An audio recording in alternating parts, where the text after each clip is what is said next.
Hey guys, Patrick Keller here with Crest Point Real Estate. Hey, I wanted to talk to you guys about these iBuyer offers that are becoming a little bit more popular in our marketplace here in Indianapolis right now. I want to have a real conversation with you about it.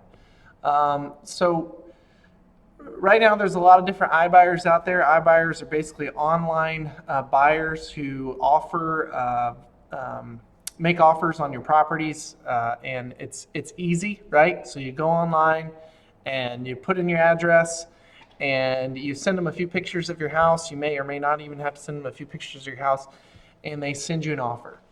Well, so I did a lot of research on that, right? Because I was like, what are we as real estate agents, what are we offering that's better?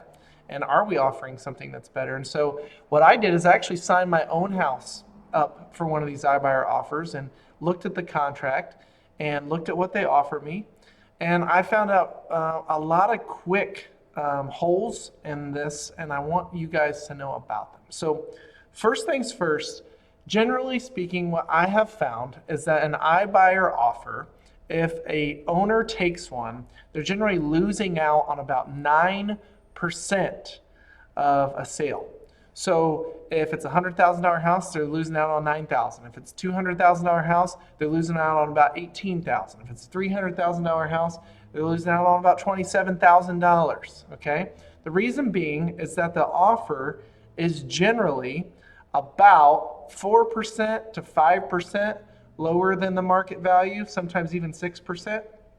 And then owners are missing out on the power of the market, where the market bids people's properties up. Sometimes as high as 10%, but most times around 4% over the list price. So you add that 5-6%, you add that up with 4%, on average it's coming about 9% short. So people who are selling to these iBuyers, the online buyers of the world, the offer pads, the open doors, the Zillow offers, which Zillow offers doesn't even exist anymore because they were losing money hand over fist. The We Buy Houses Now folks, We Buy Houses with Cash Now, they are leaving 9% on the table. That's a big thing. Secondly, when I did this on my own home and I looked through the contract, there are so many issues with it that are not protecting you in the sale. For instance, they charge you a fee if you are to change your mind. A 1% fee on average. If you have a $300,000 home, you change your mind, you got to pay them $3,000. Okay? They also have inspection language that gives them the right at any time to escape the offer, escape the contract, based on inspection findings. Now, what these iBuyers do is they do inspections on your property, and then after they have their inspections, they send you a repair credit request. And that repair credit request is a reduction in purchase price. Okay, so they're already offering you 4, 5, 6% less than what you would get on from a market value standpoint. They're already offering you 4, 5, or 6% less than your market value. And then what they do is they come in and ask, hey, we saw these things in the inspection. Our inspection repair request amount is $10,000. We'd like you to take $10,000 off. So maybe that drops it another 2, 3, 4, 5% from your market value. Okay. And if you don't agree, they can just move right on with no penalty. Whether or not those repair requests are true defects, whether or not they're actual defects, this is what they can do.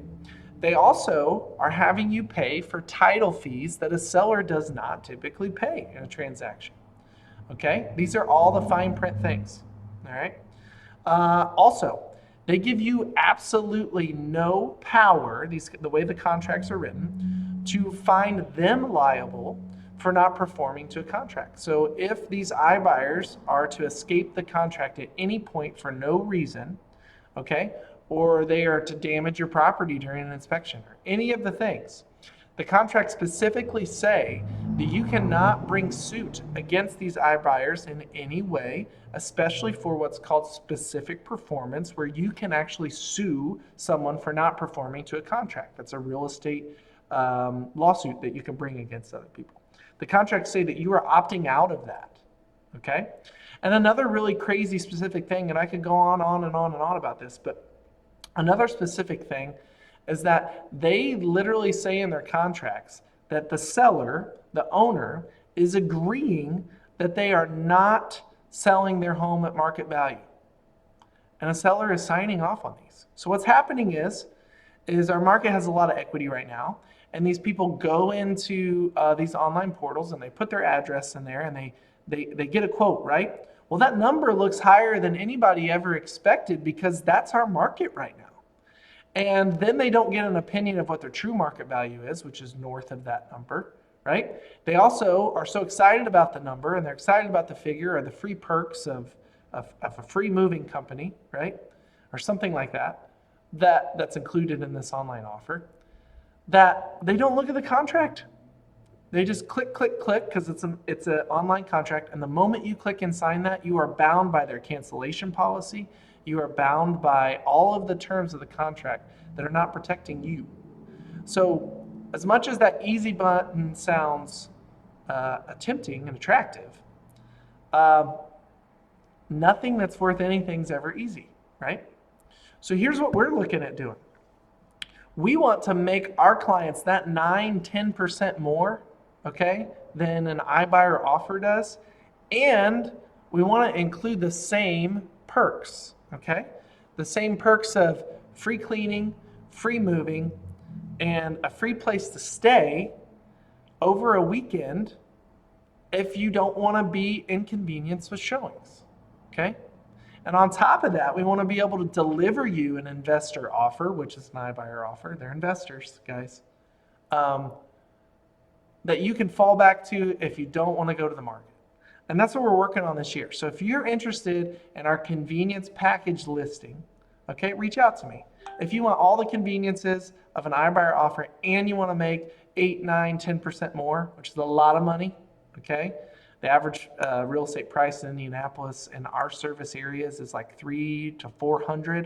So we're talking about $30,000 to $40,000 more, and you want it to be convenient. Make sure you reach out to me, okay? If you don't want all those conveniences and you want to do just a normal market, go to the market and do it like we've been doing it for decades in real estate. That's also an option too. You don't have to have this high convenience package, okay?